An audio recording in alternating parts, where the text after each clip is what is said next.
You're listening to a Frequency Podcast Network production. I would say that I hate to be the bearer of bad news, but that has basically been the job for the last while. So it gives me no pleasure to tell you that COVID is still with us, still evolving, and can still mess up our health, our healthcare system, and perhaps our hope of a nice, easy back-to-school season. COVID is obviously still here, that we're likely to see a resurgence of cases as we move through the summer and into the fall. There is good news, though, and that is that by now we're well prepared. We have all the weapons we need. We just have to make sure that people use them. Recently, Canada's Vaccine Advisory Committee updated its guidelines on COVID vaccination for this fall and beyond, marking what could become an annual move to hopefully protect those most vulnerable to the virus. So according to the new guidelines, who gets what shot and when? How do scientists subtly alter these vaccines so quickly to combat new variants? Will this really become a yearly ritual like a flu shot? And if so, how many people will bother to do it when it doesn't feel as urgent as it did a couple of years ago?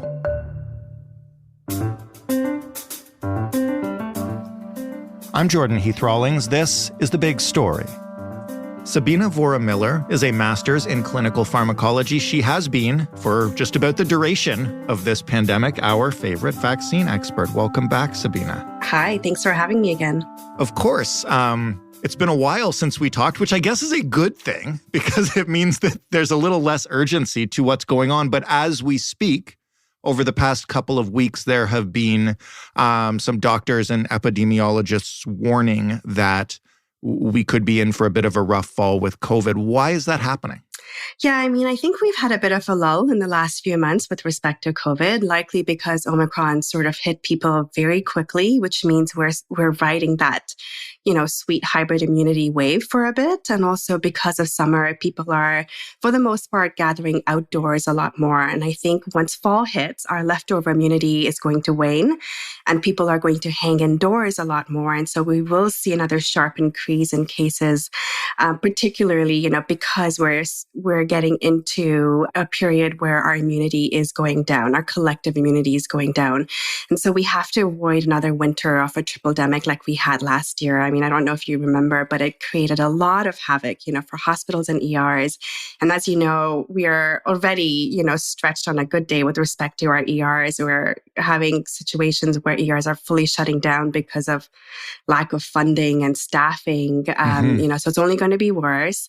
Plus parents and children missing school, being very ill. Even for employers, we saw downstream labor impacts in many industries, right, from this triple-demic. So we really don't want to be in that position again. And then we also have the ability to see what's happening in Australia, sort of to give us a bit of that heads up of things to come.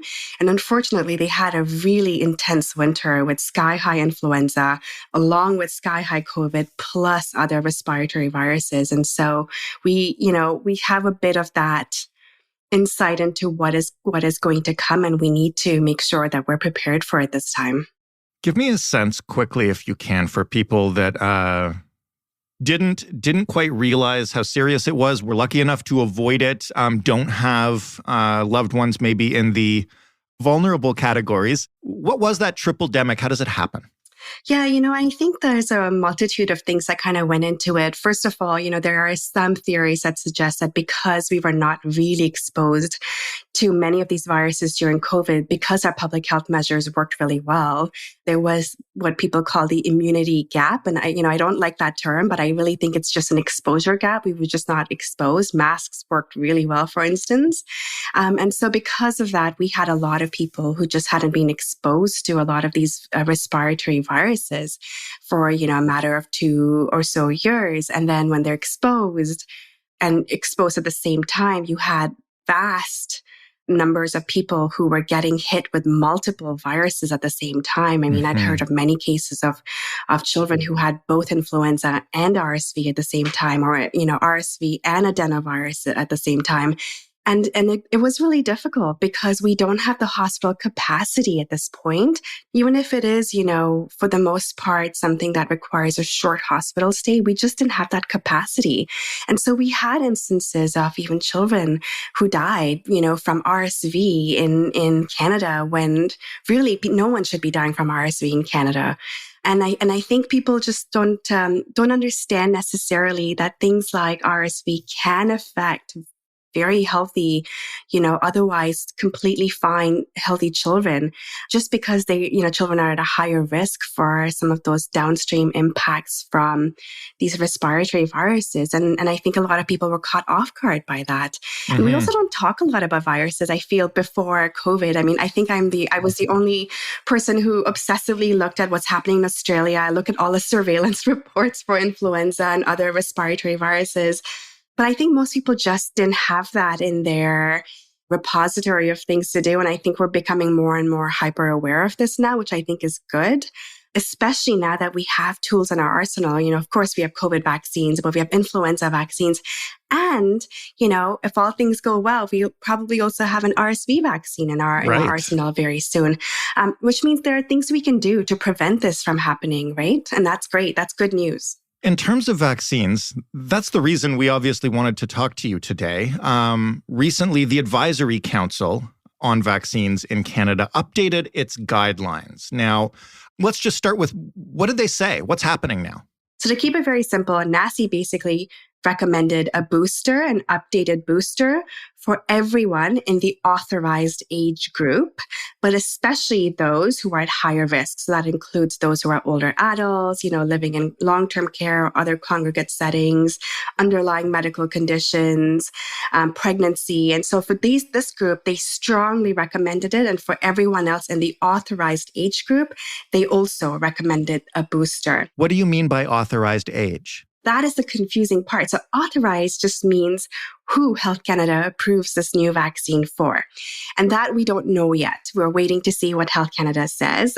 As of right now, both Moderna as well as Pfizer have submitted an application for their updated booster. The updated booster is a monovalent, so it's just one strain pertaining to the XBB 1.5. Both of them have actually applied for all age groups over 6 months. Now, it really depends on who Health Canada decides to approve this for. If they still require human data, which they did last year, it will likely be 18 plus to start and then 12 plus after. But if they, decide that they don't need human data, which they don't, for instance, for influenza vaccines every year, if that's the case, I'm not sure if they'll do 6 months plus or maybe 5 years above. So that's the part that we still need to wait to see who Health Canada, approves it for. But NACI essentially is recommending this new updated booster for everyone who Health Canada approves it for. How does the process of updating a vaccine work? What do they actually do? Yeah, so this is actually the best part about mRNA vaccines. When we first came out with them, the thing I was most excited about back when we first had this vaccine was the fact that we could update it really quickly. And that is literally what is working in our favor right now. So with other more traditional vaccines, you need to culture, isolate, you have many steps, you have to grow into large quantities. But with mRNA vaccines, you don't need to do any of this. It's basically just a plug and play. You drop in the new sequence and you're done. You're able to be very nimble with having updated versions of this. And I just wanted to quickly, talk about what I mean by the updated. So I did mention that it's a monovalent XBB.1.5. And last year, there was a lot of confusion on which variant will be included for the vaccine. Right. The WHO, Canada, and in fact, most of the world had agreed on, a vaccine that was going to be based on the BA1/2 variant. But then the FDA, steamrolled everyone and said, nope, I want it, they want it for BA4/5. And so we had half of the vaccines being targeted towards BA1/2 and then the other half towards BA4/5. And people just didn't know what to get. This year, thankfully, everyone is getting the same variant vaccine. It's going to be just XBB. So last year we had half and half, 50% of the original vaccine, 50% of the new variant. This year it's going to be all of the new variant. And this is because of three reasons. First of all, there's no benefits to include the original variant. I mean, it's not been in circulation for, over 2 years now. We don't see it at all. The XBB variants are the ones that we see circulating, although we are beginning to see some drift. There's still no real variant of concern at this time. And all mutations are descendants of this XBB.1.5. Right. So, while it may not be the most exact perfect match, it's a very, very, very good match this year. Of course, as long as we don't see any new variants emerge in the next few months. And then higher dosage of just this XBB variant would be really good because it will help our body create more targeted antibodies. So we're not recalling the older antibodies. We're going to focus on getting some of these more newer targeted antibodies to the newer variant. So for all those reasons, the way we're progressing this year for our booster is much more cohesive. And, I actually think will be much better than last year's response.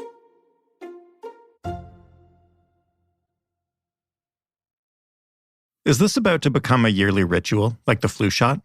I think we're moving towards that. What I am really hopeful is that what we're going to see is that every fall we have a targeted effort towards 3 different, vaccines. We'll have influenza, COVID, RSV, and everyone gets all 3 at the same time. So it kind of takes away the whole, how many months are you out of vaccines? Which ones are you going to get? This way, it's just a no-brainer. You go in for your annual fall vaccines, you get all 3 at the same time, and you're done. Right. And, so I'm actually hopeful we get to that so that it kind of takes away this whole, am I eligible? Am I not? What do I do? Kind of thing, which just adds more uncertainty and confusion.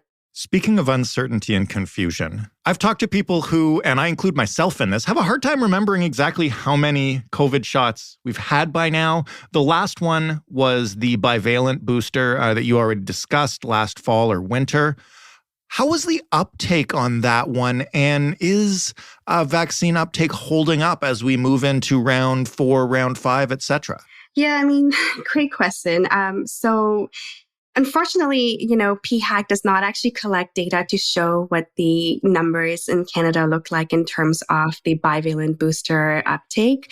So if you look at what data that they do show us, it basically tells us that only 51% of the population has received a third dose, which means the first booster dose. Right. And so if you use that as our, foundation, one would assume that the uptake for the bivalent was obviously much lower than 51%. If I had to make a guesstimate, I would probably say we're looking at around 30%. That's not great. It's terrible. How does that compare with the flu shot every year? Yeah, and flu shot is slightly higher. So we are seeing flu shot, it obviously varies year over year, but we see 60 to 70% uptake for influenza vaccines. So I think we still have a ways to go, which is why I actually feel hopeful that if we're going to work towards this once a year annual model, that we might actually see a higher uptake of the COVID vaccines as well. And I think, people have forgotten that thousands of people are still dying from COVID in 2023. And not just that, but long COVID is also going to be, one of our biggest challenges in the coming months and years. It actually already is.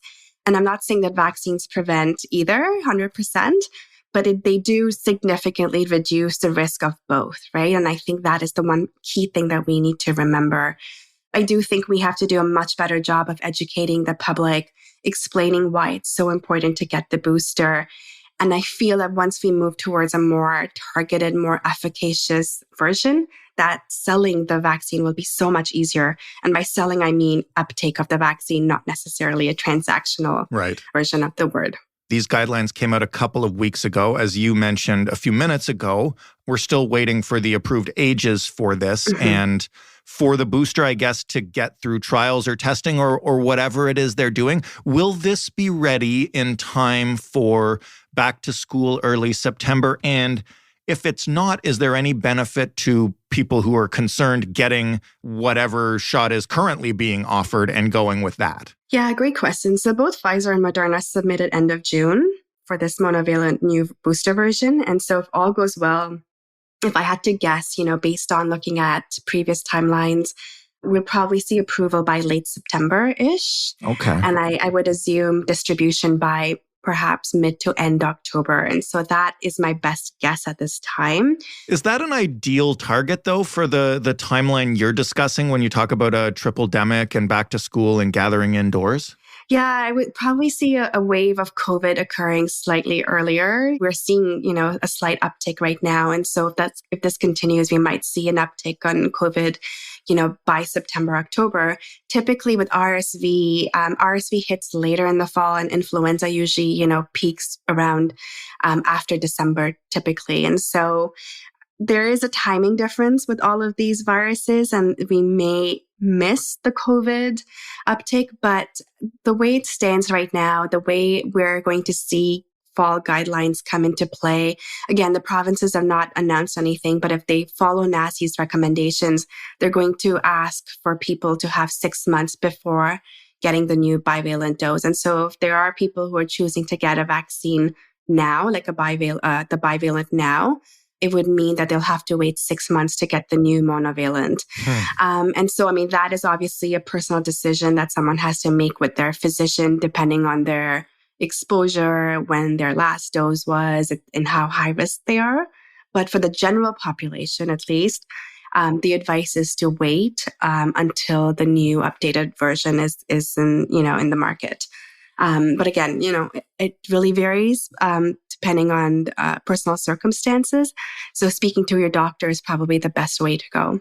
Sabina, as always, thank you for that information. I do want to ask you one more thing, just because it's something we've talked about in the past, and I'm curious about it. When we spoke, when the vaccines were first becoming available, we talked a lot about conspiracy theories around them getting in the way of uptake and people being really vaccine hesitant and how to overcome that. And a lot of the theories were like, well, you just wait, in 12 months or 18 months, people are going to start dropping dead, or people are going to go sterile and all this stuff. Obviously, that hasn't happened.